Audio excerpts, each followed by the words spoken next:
All right, so we've got one debate down, one to go. So on night 2, facing off, we will see Jay Inslee, Kirsten Gillibrand, Tulsi Gabbard, Michael Bennet, Bill de Blasio, Cory Booker, Andrew Yang, Julian Castro, Kamala Harris, and Joe Biden. So this, in my view, even if it excludes Bernie Sanders and Elizabeth Warren, is probably going to be the one debate that I am looking to see real movement. And when I say looking to see real movement, I mean we're going to see everyone dogpile on Joe Biden and finish him. Like, there should no longer be a Joe Biden campaign if everyone plays their cards right. You have to team up.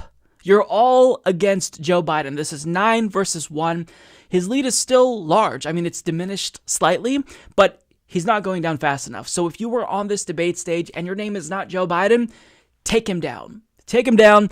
Now, the problem is that it's going to be a little bit more difficult this time because Joe Biden is more prepared to, I think, absorb some of these blows. Last time, I don't think he was very prepared for the debate. This time, I think he's probably aware of the fact that there are going to be people who will dogpile on him because he's currently still the front runner.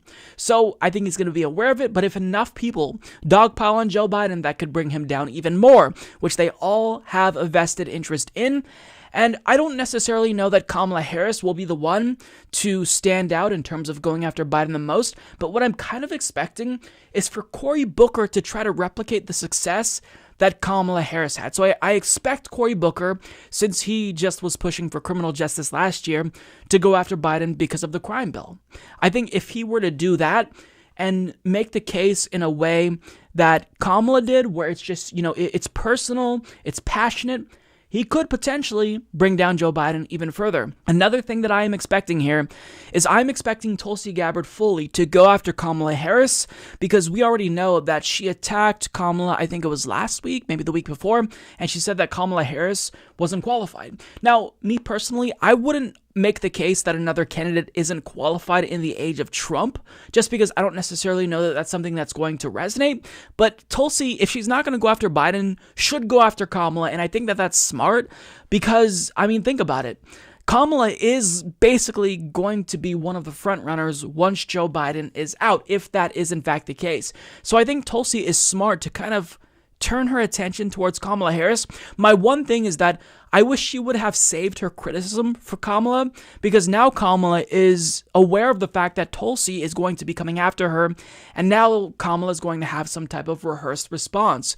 So I think that it would have been maybe a little bit more effective if Kamala was just kind of hit out of the blue by Tulsi Gabbard, but nonetheless, maybe Tulsi knows about that, and maybe she kind of put a little bit of part of an attack out there, knowing that Kamala will respond to that, and maybe she already has a response cooked up, meaning maybe Tulsi Gabbard is, thinking 3 steps ahead and she's playing 4-dimensional chess. Either way, if Tulsi goes after Kamala and it's effective, it's good. It's a little bit risky because Kamala is a good debater, but I think that we saw last time that Tulsi Gabbard is also a good debater. When she spoke, she basically annihilated Tim Ryan. We need to do some damage to their numbers because, currently Kamala's surging, Joe Biden is dropping, but not fast enough. So if we see, the Corys and Kamalas and, even Bill de Blasio's of the world go after Joe Biden and Tulsi go after Kamala, this could be a really interesting debate. Now, when it comes to Tulsi Gabbard, last time after the first debate, she was the most searched candidate on Google. So she has that much needed confidence boost. People know who she is. So now I want to see her kind of broaden her platform and really just get in there more. I think one thing was that she didn't insert herself into the conversation enough last time. And this time, I really want her to stand out even more and shine. And I think she could do that if she does go forward with the strategy that I expect her to in, kind of going after Kamala Harris. So really the 4 main people who I'm watching, Cory Booker, Joe Biden, Kamala Harris, and Tulsi Gabbard. Another person who could have a pretty strong presence is Bill de Blasio. Now, here's what I want to say about Andrew Yang. Andrew Yang has got to stand out this time. He already qualified for the 3rd debate, so I don't think it would be make or break. But last time his performance was so poor, even in spite of, the controversy about MSNBC supposedly cutting his mic. Even when he spoke, it wasn't very impressive. So he's got to stand out, and I don't know how he does that, because last time when he talked about universal basic income, there were no fireworks like I expected. There wasn't much there. So he's got to do something to set himself apart, and I get that he's a nice guy, so it's probably just unnatural for him to be aggressive, but he's got to set himself apart because this is kind of an audition, right? What American voters are looking at is who's going to be the best to take on Donald Trump. We need someone who's assertive, someone who is not going to sit back and just get steamrolled by Donald Trump, who has a big mouth. And Andrew Yang needs to demonstrate to people, I am the one to take on Donald Trump. I'm not afraid of him, and I'm not afraid to call out the people on this debate stage because I'm fighting for the American people. And, I have the right message. I have the winning message.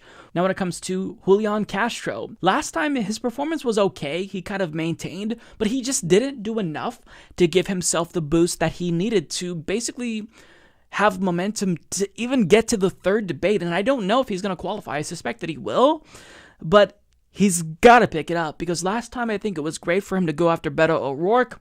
He went after Beto on immigration, but now he's got to go after someone like Joe Biden. I mean, if you're Julian Castro and even Kirsten Gillibrand, it would be smart if you tag teamed with Tulsi Gabbard against Kamala Harris because she has a very bad record as a prosecutor in California. So why more people don't use this against her, I don't know. So I'm expecting Tulsi to go after Kamala, and I think it would be smart if people like Kirsten Gillibrand, Julian Castro, who are kind of in the same lane as Kamala, join Tulsi in trying to take down Kamala a little bit, because Kamala's going to have her hands full this time. Last time, she kind of came out of nowhere and just annihilated Joe Biden and won that debate. But now, if you are attacking her from both sides, if you have Joe Biden attacking her, she's attacking him, and other people on stage are attacking her, and then she's going to have to fire back. On one hand, you have this conundrum where you could elevate her because everyone is focusing on Kamala, but at the same time, you do need to expose her record because she doesn't have a good record. She's a flip-flopper. She's flip-flopped on Medicare for All how many times now during this primary? So I think it would behoove Tulsi Gabbard, Kirsten Gillibrand even, Bill de Blasio, all to call Kamala out as the flip-flopper that she is. Let her go after Biden and you go after her. So that's what I want to see, and that's kind of what I expect. Really, my eye will be on Tulsi, Kamala, and Biden, and Booker to a lesser extent. I don't know if he's going to be as successful as Kamala. I think he's definitely going to try to replicate Kamala's success, and if he doesn't even attempt it to call out Joe Biden's, crime bill, what a missed opportunity, right? But I mean, we'll have to see. Hopefully, the best case scenario is we bring Biden down again and he comes out as the clear loser, and it's not even questionable. Like last time, nobody thought that Joe Biden was the winner. Everyone saw him universally as the loser, to the extent where he had to hold a press conference and apologize for the comments that he made about segregationists. We need that to happen again. We need him to be so badly damaged that he comes out with a press conference and apologizes. That's what we need to see. And we don't necessarily need to see that from Kamala, but her numbers need to at least stop surging. That would be best case scenario. And if Tulsi plays her cards right, she can get a big boost. But it's going to be tough because Kamala is a risky situation because she's a good debater. But again, Tulsi is a good debater too.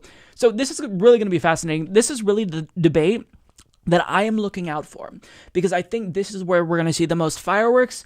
This is going to be the biggest, overall influence, I think, on the aggregate Democratic Party primary. So I'm certainly looking forward to it, and I will be eager to share my thoughts as soon as it is over.